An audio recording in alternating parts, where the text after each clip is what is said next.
বইটি হচ্ছে আমি মূলত 2023 সালে সংগ্রহ করি।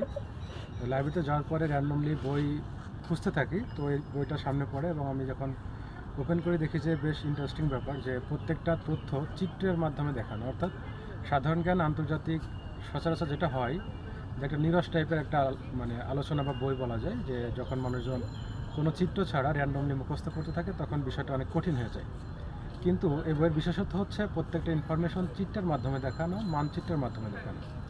যেমন দেখুন যে আপনার এশিয়ার সবচেয়ে বড় দেশ কোনটি, অথবা ইউরোপের সবচেয়ে বড় দেশ কোনটি, মধ্য এশিয়ার দেশগুলো কোনগুলা, তারপরে এর পাশাপাশি আরও আছে বিভিন্ন রকম উপসাগর, তারপরে নদী, তারপরে আপনার বিভিন্ন যে তথ্যগুলা নিরস টাইপের, সেইগুলো এই বইয়ের মাধ্যমে যেটা হয় যে চিত্রের মাধ্যমে আমরা দেখতে পাচ্ছি।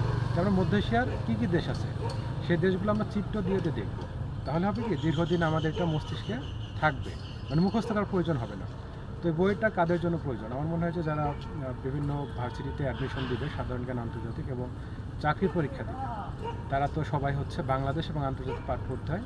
তার বইটা যদি একবার করে চোখ বোলাই, তাহলে যেটা হবে যে তথ্যগুলো শুধুমাত্র মুখস্থ করতেছে, ওইগুলো চিত্রের মাধ্যমে তাদের খুব সহজে এটা হচ্ছে আত্মস্থ হবে, মুখস্থ করার প্রয়োজন পড়বে না।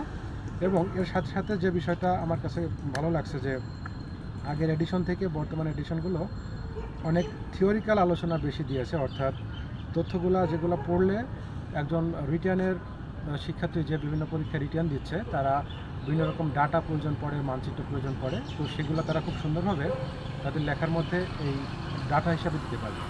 আমি মনে করি যারা বিশ্ববিদ্যালয়ে পরীক্ষা দিবে এবং যারা চাকরির পরীক্ষার্থী, বিশেষ করে বাংলাদেশ এবং আন্তর্জাতিক সাধারণ জ্ঞানের জন্য বইটি মাস্ট রিড। ধন্যবাদ।